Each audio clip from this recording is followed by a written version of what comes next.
These walls took hard labour and sweat to build. The great works which have come out of them are no different. With science, we don't only hear about the great discoveries, we also get to hear about the great experiments that led to them. But with the arts, this doesn't really happen. We don't get to see the work that works of art are made up of.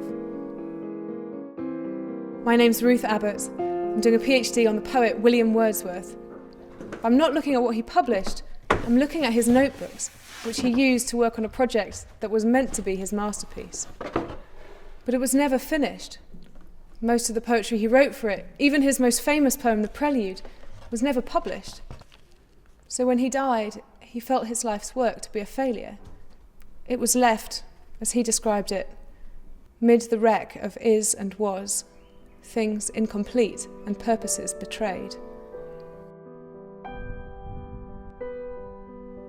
By this point, he'd spent nearly 50 years obsessively rewriting and revising it. So if we look at the notebooks in which he did this, we can see the experiments, choices, and often failures of a great mind at work. So you can see there are times when Wordsworth is happy with what he's writing. Other times, clearly not so happy. You get individual words crossed out. He can discard whole passages, hours of writing just crossed through, thrown away, thrown in the fire. Occasionally, this is a burnt page. You get also, in the notebooks, you find little quotations from things that Wordsworth is reading as he's trying to think about what he's writing next. Here, for example, you've got a passage written out from a Robert Burns poem, and then underneath, Wordsworth starts drafting for his own poetry. So here, for example, this is Wordsworth's handwriting, starting up here. Here, his wife's handwriting. And she didn't only help him to write out the poetry, she also would contribute whole lines and make suggestions. There's another really funny example of collaboration here.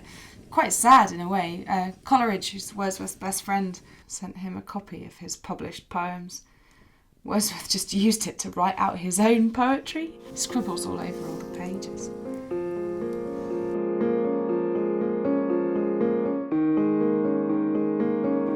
So just to give you an idea, here are 5 different versions of the same passage of the same poem, drafted over a period of 50 years.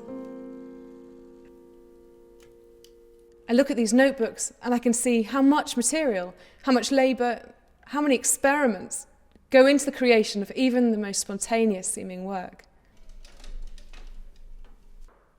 All human work, poems, physics experiments, paintings, designing a space shuttle, is the result of exploration and failure, sweat and refinement. And the further we can go to understanding how creativity actually happens, the better we can understand the creations themselves. Looking at this face, frozen in time, shows me nothing of the man who lived and changed.